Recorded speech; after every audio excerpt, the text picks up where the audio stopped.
You probably don't realize it yet, but one of the most painful forms of self-sabotage isn't chaos or heartbreak or failure.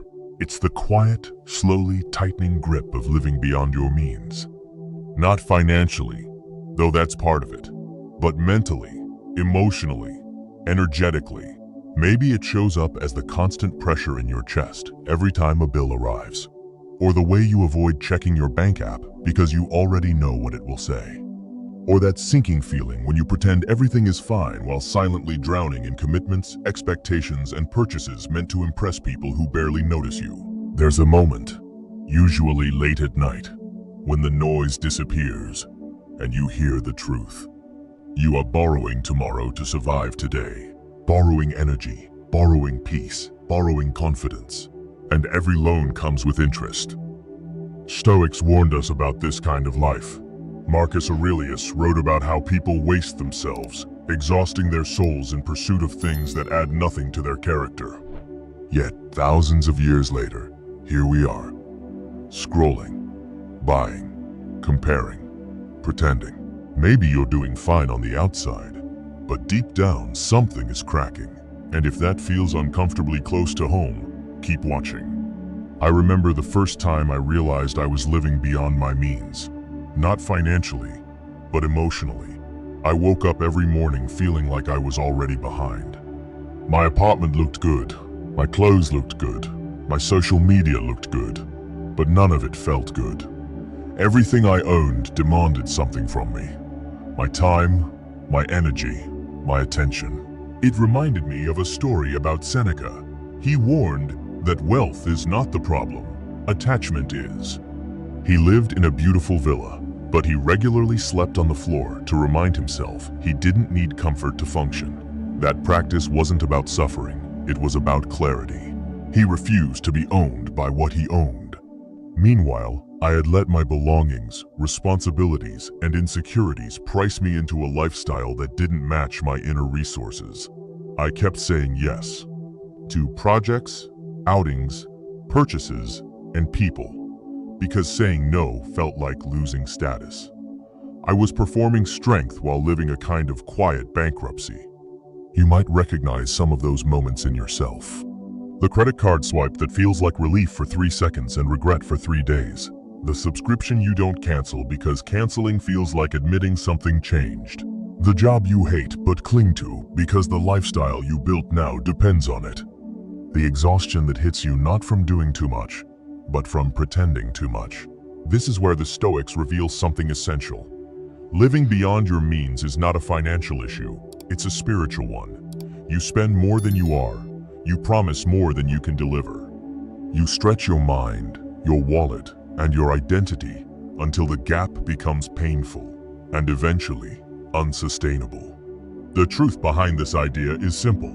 When you live beyond your means, you lose your freedom. And Stoicism, at its core, is the philosophy of reclaiming freedom. From fear, from impulse, from external validation. Here's the insight.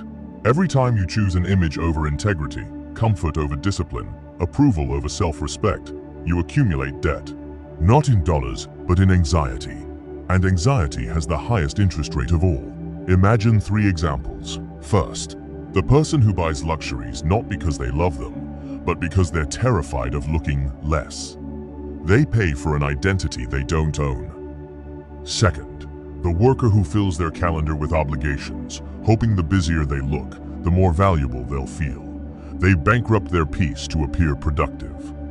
Third, the people pleaser who promises everything to everyone, draining themselves dry while silently resenting every commitment.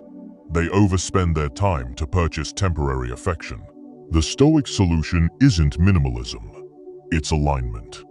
Living so that what you want, what you say, and what you do can coexist without tearing you apart. And this matters because once you realign, life becomes lighter. Decisions simplify, anxiety loosens, you finally stop running. If you want to apply this today, start with 4 simple but uncomfortable steps. First, audit your life, not your finances, your energy. List the things you do out of fear, obligation, or image. Ask yourself, Does this strengthen me or drain me? Choose honesty over pride. Second, cut one excess, just one. A subscription you don't use, a purchase you delay, a commitment you don't need. Create a small gap, an empty space to breathe. The point isn't frugality, it's proving you're in control. Third, practice voluntary simplicity. Choose one day a week to live lighter. Make coffee at home. Wear something basic. Take a walk instead of scrolling. This trains your mind to see that simplicity isn't sacrifice. It's relief. Fourth, define your real means. Not the money you make, but the life you can sustain without stress. What schedule, relationships, expenses, and habits allow you to feel calm, centered, functional? Build around that, not ego. Pause between each of these steps when you try them. Let your nervous system catch up. You're not just changing behavior, you're unlearning identity. So let me ask you something, honestly. Where in your life are you spending more than you have? Emotionally, mentally, financially, or socially?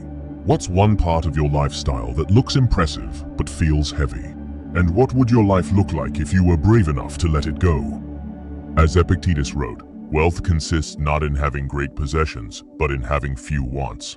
And Marcus Aurelius reminded us, if you seek tranquility, do less, or do what is essential. Sometimes, the richest life is the one that finally stops pretending. If this resonated with you, take a moment to like this video, subscribe, and check out the related shorts on building inner discipline and simplifying your life. Your journey to living within your means, mentally and materially, starts with one choice, right now.